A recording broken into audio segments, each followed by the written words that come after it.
Olá, bom dia, amigos e amigas, aqui do canal Dica de hoje. Como vocês sabem, última segunda-feira do mês é aquela que eu posto aqui a carteira do YouTube, agora a carteira do YouTube de setembro de 2020. Eu sempre gosto de relembrar algumas coisas. Essa carteira começou com R$ 100 mil em novembro de 2016, ela recebe aportes de R$ 2 mil. Ela não é uma carteira recomendação, inclusive aqui vão ter ativos que eu não gosto, e é importante a gente mostrar isso nessa carteira, porque como ela é uma carteira fictícia, você vai ver que um desempenho ruim de um ativo que você porventura venha colocar na carteira, ele não vai acabar trazendo tantos problemas assim como um todo na hora que você pensa como um portfólio. E o grande barato dessa carteira aqui é você ver o poder dos juros compostos, você conseguir ver como é importante você ter rendimentos, e a terceira coisa é você conseguir manter uma alocação inteligente, tá? Então, o grande racional é esse, não é recomendação desses ativos que a gente vai mostrar aqui.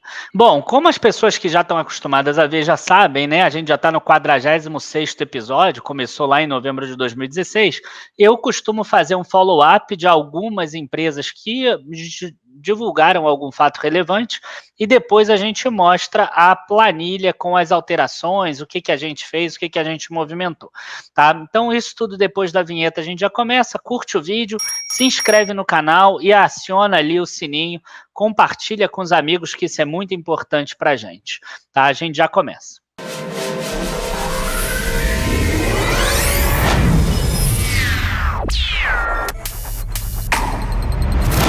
Bom, pessoal, acho que a gente já pode começar aqui a nossa carteira, e a gente sabe que a gente tem uma alocação que eu quero que seja 17,5% em renda fixa. Só que nesses últimos 30 dias aconteceu uma coisa com a renda fixa que é raro acontecer, mas que a gente precisa mostrar, e isso não pode passar em branco.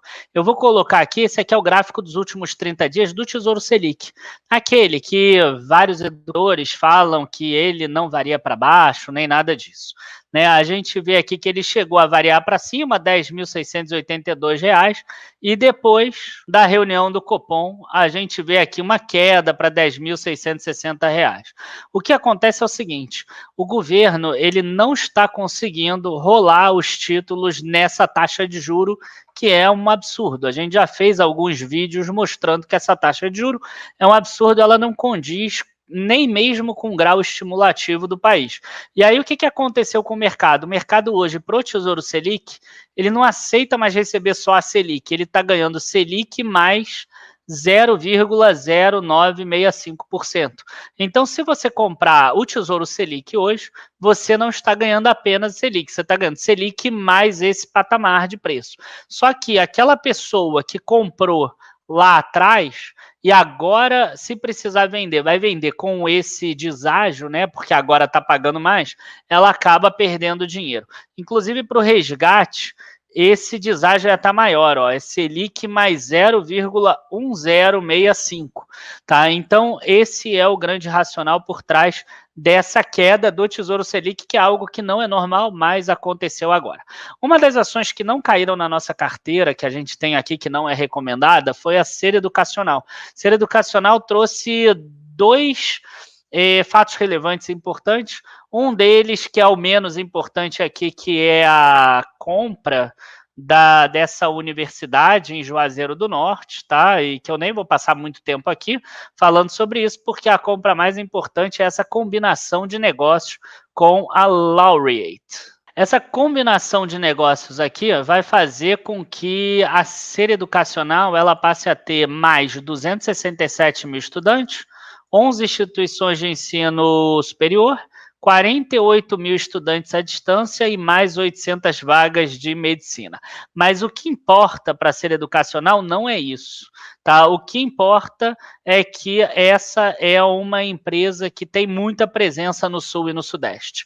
A Ser Educacional tem feito algumas aquisições dentro do Sul e do Sudeste, tentando migrar para esse que é o maior PIB nacional. Ela é muito forte, muito consolidada no Norte e no Nordeste. Só que você ficar construindo faculdades ou mesmo comprando faculdades pequenas, você demora muito para fazer essa transação. E ela, com essa compra, com essa combinação de negócios, ela passa a ter uma quantidade grande aqui no sul e no sudeste. Vocês podem ver aqui a visão geográfica, né, da empresa, ó, 50% de São Paulo, 5% no Rio de Janeiro, ainda tem alguma participação aqui no Nordeste, que vai trazer alguma sinergia com as faculdades que a Ser Educacional já tem, além de 12% aqui no estado do Rio Grande do Sul, isso em presenças, né? E é importante citar também que vão ser emitidas 44% de ações que vão ser da Laureate. Então, os acionistas, que hoje representam 42% da empresa, apenas Ser Educacional, vão passar a representar 23,9%.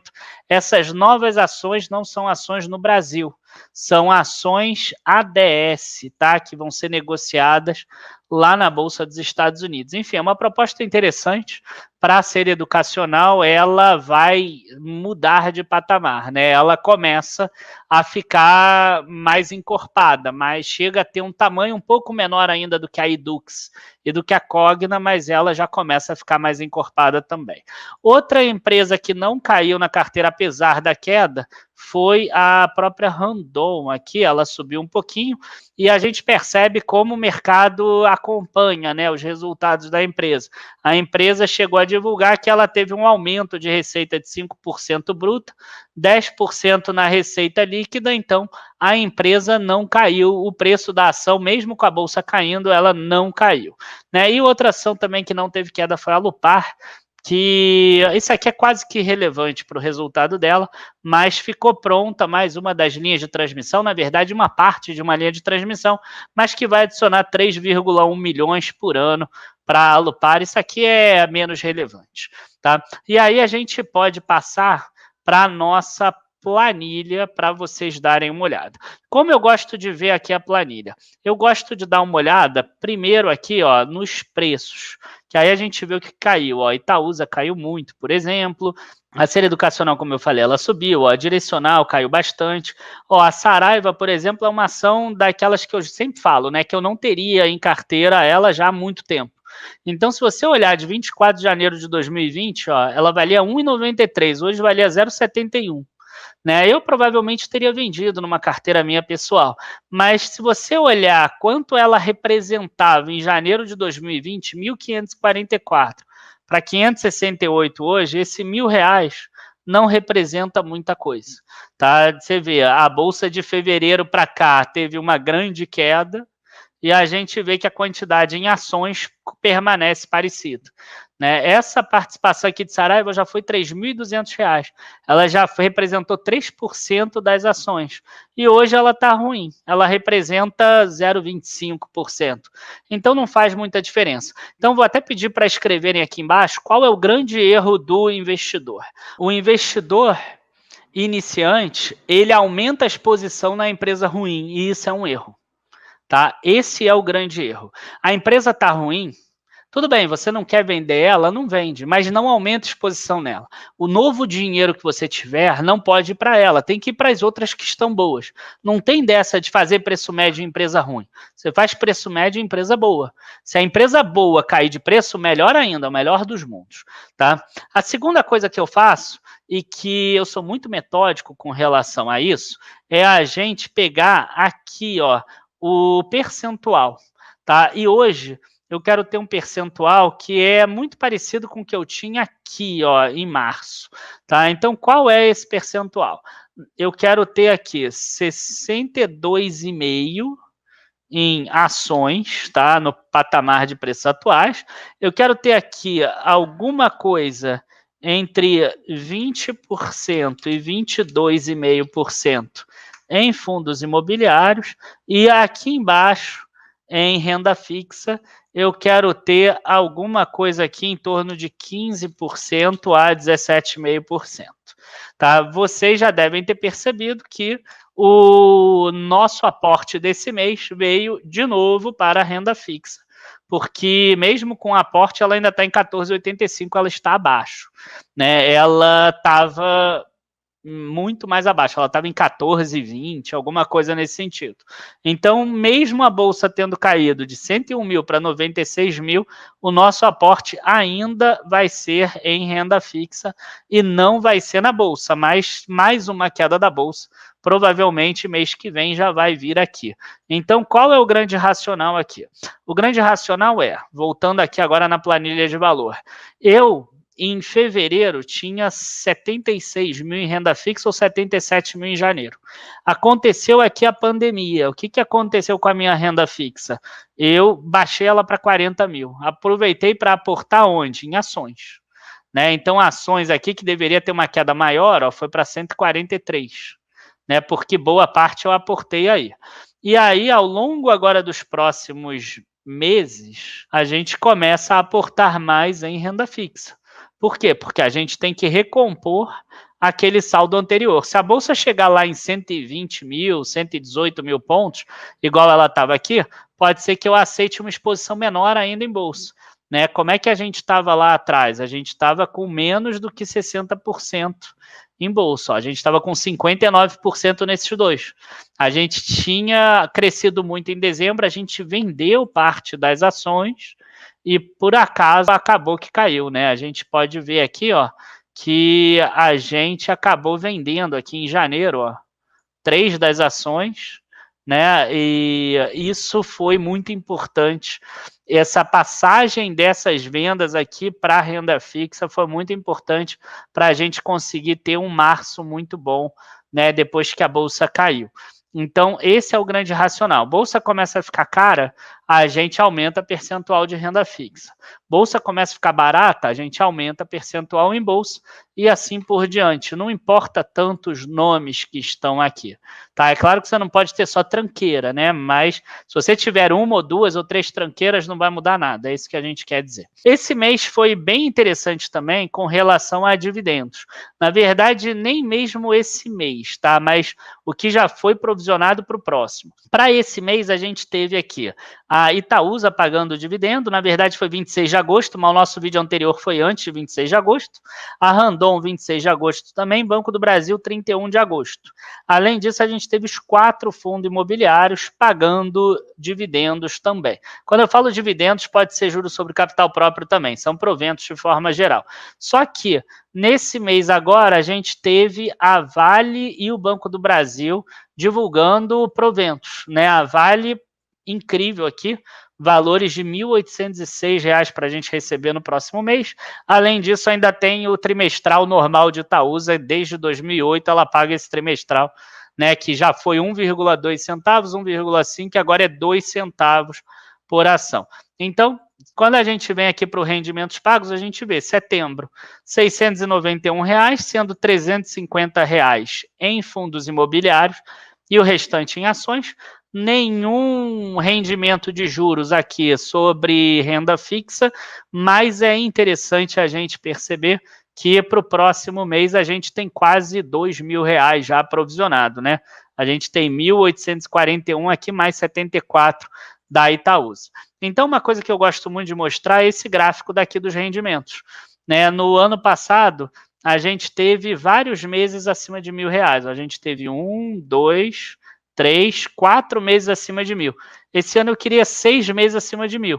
A gente já tem 1, 2 e 3 só.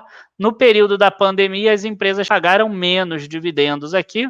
Inclusive, uma das ações que a Klabin, que está nessa carteira, ela não está pagando dividendo desde fevereiro. Né? Nesse ano de 2020, ela ainda não pagou, referente ao ano de 2020. Agora, em outubro vai ter o quarto, né? A gente já viu que a Vale vai distribuir um dividendo grande e depois sobra novembro e dezembro. Vamos ver, às vezes ainda dá para chegar no total. Agora, o que eu gosto de mostrar é que dividendos de ações é imprevisível. Tipo, tem um mês que é muito, tem um mês que é pouco, tem um mês que é muito, tem um mês que é pouco, um mês que é muito, um mês que é pouco, um mês que é muito, um mês que é pouco. Então, você não tem essa previsibilidade. Então, outro dia, por exemplo, eu tive um e-mail que eu recebi de uma senhora já de idade, aposentada, e ela tem um dinheiro para investir, ela precisa de renda. Na verdade, esse dinheiro que ela tem é da venda de um imóvel, então ela quer passar a ter rendimento sempre, constante. Então, o que eu costumo falar é que para esse tipo de pessoa, não adianta você investir em ações, porque a ação não te dá essa previsibilidade. A ação fica subindo e descendo os rendimentos. Vai ter mês que é muito, vai ter mês que é pouco. Você vai ter que fazer essa gestão e se você depende desse dinheiro, você pode ter problema. Precisar entrar num rotativo de cartão de crédito, num cheque especial ou em alguma linha de financiamento. Então, para esse tipo de pessoa, eu prefiro recomendar fundos imobiliários. E esse aqui é exatamente a estratégia que a gente segue na nossa carteira de fundo imobiliário lá na área de membros, porque ela dá uma planilha sim, em termos de crescimento de rendimento. Você vai aumentando aos poucos a quantidade de fundos imobiliários, a quantidade de fundos imobiliários vai gerando renda parecida ou até um pouquinho maior, e ao longo do tempo essa renda vai crescendo. A renda que era 120, 130 reais aqui, hoje já é 350 reais. Né? Claro que vai ter alguns meses aqui que vão ser fora da curva, mas o racional aqui é que você vai ver que ele sobe ao longo do tempo. Então é isso que a gente costuma, né, recomendar para esse tipo de pessoa que precisa de uma previsibilidade maior e que não tem como fazer essa gestão, esperar 4 meses talvez sem renda de dividendo, para em um outro mês ter uma renda maior ou coisas do gênero. O que aconteceu nesse mês? Nesse mês, a gente fez uma única operação que foi adquirir de volta Fixa 11. Compramos 200 ETF do Fixa 11, já fizemos um vídeo aqui sobre reserva de emergência e por que eu uso o Fixa 11. Como vocês viram, nem mesmo o Tesouro Selic é garantido, ele cai também. Então, eu particularmente mostrei lá no vídeo, não deixem de ver o vídeo sobre reserva de emergência que vocês vão dar uma olhada. Então, terminando aqui, fechando tudo, a gente mostra que a gente teve um aporte esse mês até um pouco menor, R$ 1.950, para acertar ali com aqueles 200, 691 de rendimentos, dividendos. O total que a gente tem hoje é R$ 323 mil. A gente já tem rendimentos de 121 mil, aportes de 202 mil. E o que eu gosto de mostrar sempre? Eu gosto de mostrar isso aqui, ó. Quando a Bolsa estava em 96 mil pontos no passado, ó, aqui em abril de 2019, estava num patamar parecido, a gente tinha rendimento de 85 mil. Hoje a gente tem rendimento de 121 mil, excluindo aportes. Tá? É só valorização de ativos e dividendos que foram recebidos. Então, esse é o grande racional da Bolsa. Tá? É você começar a ver que ao longo do tempo esses rendimentos eles vão crescendo. É como se eles fossem um fermento de um grande bolo, né? O bolo da vida de vocês. Então, não deixem de focar em rendimentos, em renda. Não deixem também de fazer aportes, é muito importante. Não deixem de reinvestir esses rendimentos que vocês recebem. Tá? O Ibovespa acabou caindo 5% nesse mês. Nossa carteira, rentabilidade, que é o 3,49, mas incluindo aportes, a carteira diminuiu de tamanho 2,9%. Isso aqui, para mim, importa nada. Nada. Tá? Eu poderia me vangloriar aqui e dizer que eu ganhei 2% de Ibovespa, mas isso não importa nada. Essa parte aqui de baixo, ver esses rendimentos crescendo, saber que comparativamente a um período, há um ano atrás, eu tenho mais rendimento, é muito, muito mais importante do que esses percentuais aqui. Tá? Enfim, pessoal, eu agradeço a todos que estão assistindo. Não deixem de nos acompanhar também no Instagram, que está aparecendo aí embaixo, tem na descrição do vídeo também. E acompanhe nosso trabalho lá na área de membros, https://areademembros.dicadehoje7.com. Lá você tem todos os nossos planos de assinatura, aí sim com recomendação, porque nós somos uma research, né, uma casa de análise certificada lá na APMEC também, assim como eu sou analista CNPI, mas já reitero que nenhuma ação ou fundo imobiliário que foi falado no vídeo de hoje seja recomendação. Tá? As nossas recomendações estão lá na área fechada. Abraço a todos, bons investimentos e até a próxima. Tchau, tchau.